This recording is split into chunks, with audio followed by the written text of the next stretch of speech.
Have you ever tried to film a mom talk video and got a little too talkative? We can relate right here and right now. Yeah, so here's part 2 of our video about schedule making. Woo! I hope you enjoy.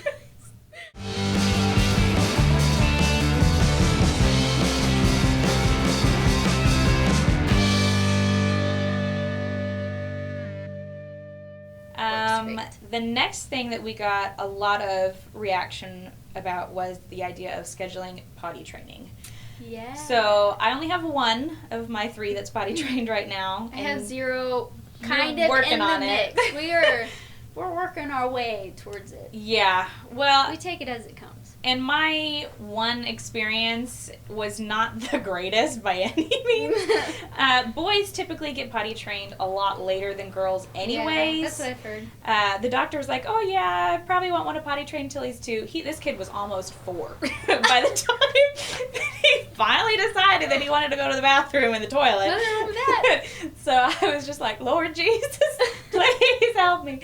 But I tell you what, we tried everything to get him to go to the bathroom, but it was not until he decided to do it that we had any success. Yeah. So my biggest advice would be wait until they are ready, because if you force it, you're just going to be fighting an unending battle. So wait until they are truly ready to even start. And maybe in another video we can elaborate on signs of when your child is ready, because it is different between boys and girls. It is, yeah. Very different. So we'll save that for next video.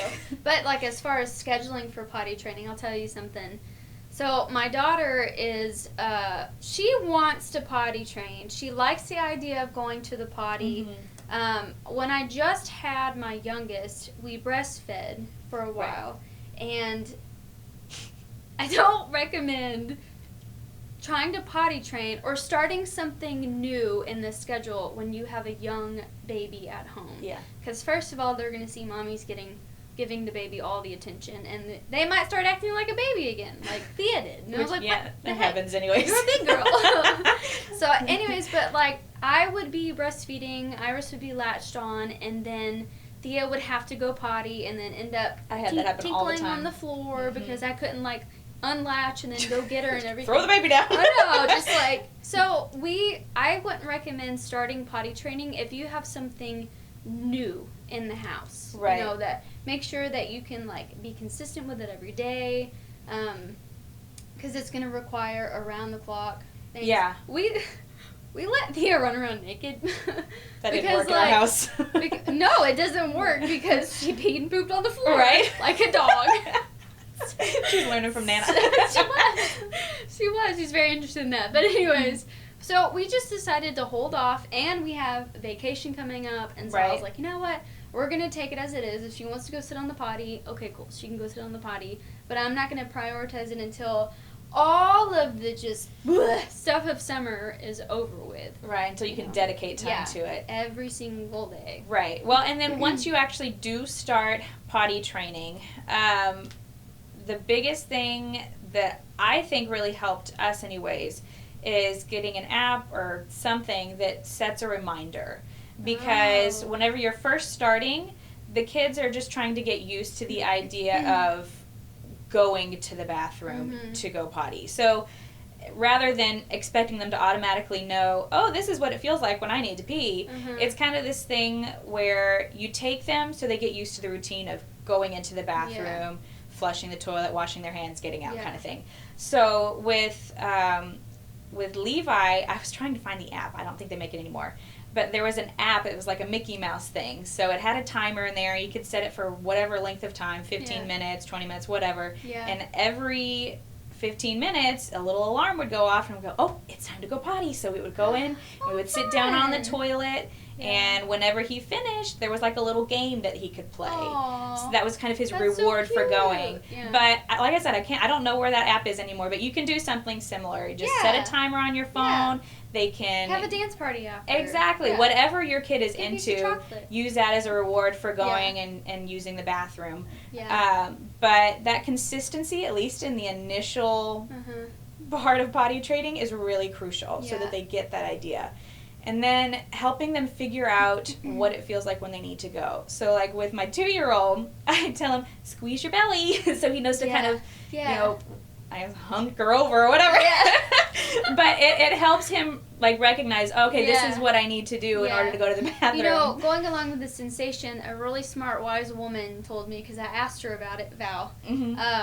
I asked her how she potty trained her girls, because we're in that same boat. And she said, give them a lot of salty food so that they drink a lot of water, so that they can get used to that sensation of, oh, I gotta go tinkle, and, you know, so going with the whole sensation thing and squeezing. I was like, squeeze your belly. And he does. He figured it out. Yeah. But it's just that interval thing that, especially in the beginning, is really important. Yeah. Now, obviously, with boys, it's a little different because you start them off sitting on the toilet, but then at some point, you need to transition to standing. We can talk about that in a later video. Yeah. But, again, well, you know, talk about potty training. Right. But definitely before you start potty training, number 1, make sure they're interested completely. Yeah. And number 2, make sure that you set aside a long enough amount of time that you can just devote all your attention to getting them to go to the bathroom. No distractions. Probably no, you better not be distracted, or there'll be pee everywhere. Yeah, and it's not fun to clean. No, it's not. We've been in that boat. And you kind of talked about this a little bit, but our next thing is how to manage an existing schedule when you have a new baby. Oh, yeah. So, I know this is going to be like a lame answer, but I would just set a new schedule. Hashtag Nike, just do it. Right? Because, I mean, if you think about it, as kids get older, their needs are going to change. Yeah. Their abilities are going to change. Mm-hmm. So it's not like a one and done thing. You can't just be like, this is our schedule and we're going to use it forever. Yeah. Be so flexible with it. I know we had Thea on a very strict schedule, and then Iris was born, and that was just non-existent. From that point on. Mm-hmm. And then, but now, as Iris is getting older, and she likes to play, and she doesn't need to be held all the time, now it's changing again. And so, again, set priorities and say, I want to accomplish A, B, or C today. And start with one thing. Don't overhaul everything. Yeah, don't be like, okay, I'm going to do a marathon, and don't be one of those people, okay? And so just set your priority and just, I don't know, just kind of be flexible, but yet strict at the same time, if that makes any sense. Yeah, I think really, especially whenever you have a new baby and you know that you're going to have to spend a lot more time and attention with the baby, I would even, for lack of a better way to say it, schedule time with your older child. Yes. Because it's real easy to get wrapped up in, oh, the baby needs this, the baby needs that, but make us time, maybe even a set time during the week where you go and have like a little date. I just thought of something. Oh. Okay, so this is what we did to try to transition. So instead of cold turkey transitioning, when I was still pregnant with Iris, we acted as if baby was already here. Yeah. You know, and then that got Thea used to that schedule. So we didn't have to mess with that anymore. And then it was just like implement. Now, it wasn't perfect by all means, because there's no way to know how your life is going to be whenever you introduce a new child. But it helped. I think it helped a lot. Instead of and I didn't feel stressed out, and I was just kind of okay, we'll just adjust things as needed. But already their feeding times, you already know the baby's going to have to eat every couple of hours at least. Yeah. And then diaper changes, and I mean just silly stuff like that, but it's what you don't think about, and then when it gets here, you're just like, blah, I don't know what to do. So, that helped me. Yeah, well, my pediatrician even recommended, of course, it was a little different because I have boys, recommended getting a baby doll, and kind of letting my oldest son, here's the baby needs to eat, that kind of thing, just get used to the idea. Yeah. It's a little different with boys than girls, but still just kind of getting them used to the idea that things are going to be a little bit different once baby comes, but it's not going to be you're out of the family. Right, yeah. So, but no, I think that's really good to prepare them for that. Yeah. So last thing is just a general pros and cons of scheduling, because scheduling is not for everybody. Yeah. It's really not always conducive to your lifestyle. Maybe you work outside the home, so it's harder for you to set a schedule if somebody's taking care of your kids during the day and you just see in the evening, it's kind of hard to set like a schedule whenever somebody else is in charge. Yeah. But I think pro, you know what to expect. Yes. You have a little easier time thinking, there's not too many outside variables. Right. You have an idea of how each day is going to go. Another pro is if you've got kids like my oldest who's going to be going to school soon, it helps them get kind of a sense of routine. Yes. So they get the idea, in the morning we do this, after lunch, here's what we do. They kind of get that idea that there are certain things that happen at certain times. And then the last thing that I could really think of as far as a pro is that it helps them learn responsibility. Yeah. Because I know with my kids, like, if they want a thing of fruit snacks, whatever, I'm like, yeah, sure, that's fine. But they know after they finish their fruit snacks, what do? They throw their trash away. In the trash. It's not mommy's job to be Cinderella and clean up after them. So even just with little things like that, it's not even necessarily a part of our schedule for them to have fruit snacks, but it is part of our routine that when certain things happen, they get to do other things along with it. Yeah. So. And I would say a con would be you're going to have to say no to some things. Yeah. So if you're a very social person, like, and you're busy all the time, I don't know, you might not be able to have a really good schedule. Right. But going back to make sure you have a nap time, because that's kind of like a divide of your day. Yeah. So, but, because for me, what I had to get used to was I couldn't go to certain outings, and when baby was really little, oh, no, I'm going to have to breastfeed soon, and I'm going to be breastfeeding. Yeah, that was the hardest whenever I was breastfeeding, was trying to figure out, even going to church, it's like, all right, baby's going to want to eat, like, right at the beginning of service, so I'm going to have to disappear for a little bit. Yeah. But, it is hard whenever you're busy,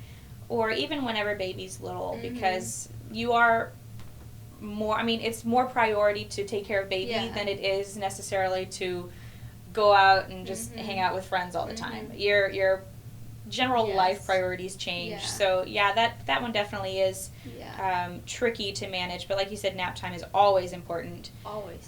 The other thing is just based on personality. Some people get a lot more overwhelmed whenever their schedules get off track.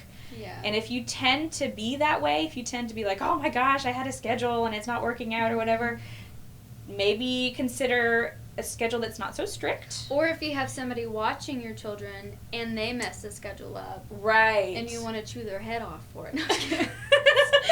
Just kidding. Right. Well, that's external forces that you don't have any control over. Then you have to totally reset everything. Yeah. And that happens anyways. That's kind of inevitable sometimes. Yeah. But that's where being or trying to be flexible is very key. Yeah. But I think bottom line is do what works for you, adjust as you need to, and be willing to play around with it a little bit. Just because you come up with a schedule doesn't mean that that's like the end all be all. It can never change. Never. Be open to tweaking things, be open to maybe having an off day every once in a while. And that's okay. It's all right. We are here for you. Not physically, but we are here for you. Our heart goes out. Right? We understand. I have many fails. See, motherhood is one of those things that it is universal and individual all at the same time. Yeah. So that's why I'm always like, don't compare yourself. No. Because we may all be moms, but none of us is perfect, and we all have different things that we need. All of this for scheduling and stuff. Just be flexible. Laugh through it. Find the joy. Yeah. Set priorities, and there you go. It really does fall into place. Yeah. Kind of. It does. For the most part. Yay, encouragement. Woo! I hope you feel better after that. But anyways, I hope that this was helpful for you guys, and we can always do another video later if there are specific topics that we mentioned that you would like to hear about more in depth, like potty training. Just let us know down in the comments, and we will be more than happy. Yes, subscribe, hit the dinger. Thanks for sticking around with us. If you've lasted this long. We're so thankful. This is kind of a long time. There's actually people out there watching us. But yeah, just follow this channel and follow us on Instagram as well at the Millennial Moms Club. I'll put it right here. And oh, look at that right there. I don't know if it's going to be there or there. Oh, somewhere in this area. But we will see you guys next time, and thanks again for watching. Bye.